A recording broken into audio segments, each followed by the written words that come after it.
kan urjii walakka nafagaatti malee ijaansumma narga akkami jette yaa madde jaalala yaadni kee bobeessee na dhoowwate malay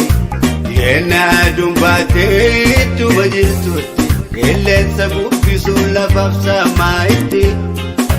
nagaa koonsiif dhaama yaa bareeddu biyya koo hayyuma keetii yenna aduun baatee ittuma jirtutti qilleensa un lafaaf saamaa itti nagaa koonsiif dhaama akkam jirta ati yaa bareeddu biyya fayyuma keetii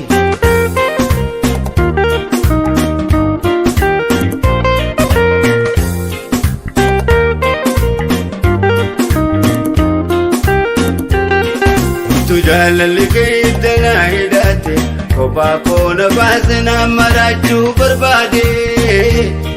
ulfina jaalala otoo nuuma beektu akka nama beeyne maaf garaa jabaatte eefollaalee irra yaada kee kan ta'u an sirkadhu malee si dhabuu dandayu duute gabriin seennee otoo lubbuun jirtu onneen koonsaa baruu garaan koosin obsu garaan koosin obsu fuulli kee bareeda nama hawwisiisa addi keettis darana gaala nama raasa onnee jaalalaatu siina yaadachiisa hirriba siin dhabe eessa hin gajjiisa wanta waliin dabarsineetu karaa kuraasa hirriba siin dhabe maal godhe hin gajjiisa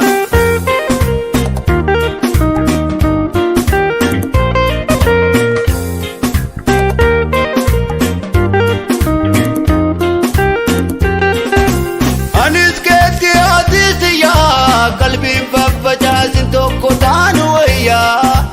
koottoo daraara biimee wal keenya waan jaalala keenya waa'ee jiru keenya rabbirra keenya waan jaalala keenya waa'ee jiru keenya rabbirra keenya addisa samiidhaa kan urjii walakka nafagaatte malee ijaansumma narga akkami jette yaa madde jaalala yaadni kee bobeessee na dhoowwate malay yenna aduun baatee ittuma jirtutti qilleensa bubbisuun lafaaf saamaa itti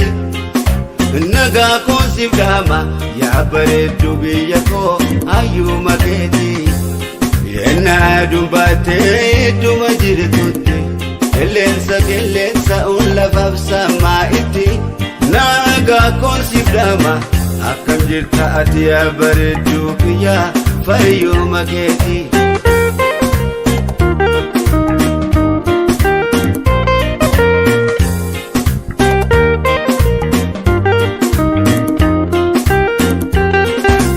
jaalalli keetti na hidhate kophaa koona baase na marachuu barbaade ulfina jaalala otoo nuuma beektu akka nama beeyne maaf garaa jabaatte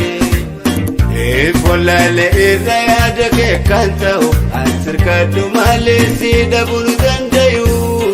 duute gabriin seennee otoo lubbuun jirtu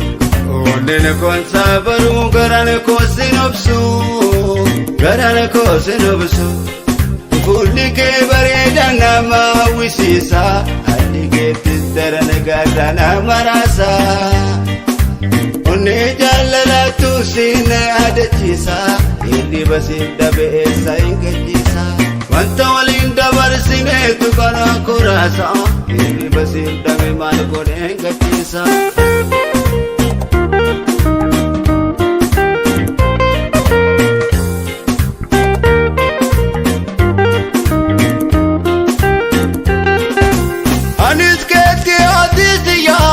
qalbiin faffacaasin tokko taanu wayyaa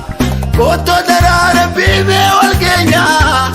waan jaalala keenya waa'ee jiru keenya rabbirra keenya waan jaalala keenya waa'ee jiru keenya rabbirra keenya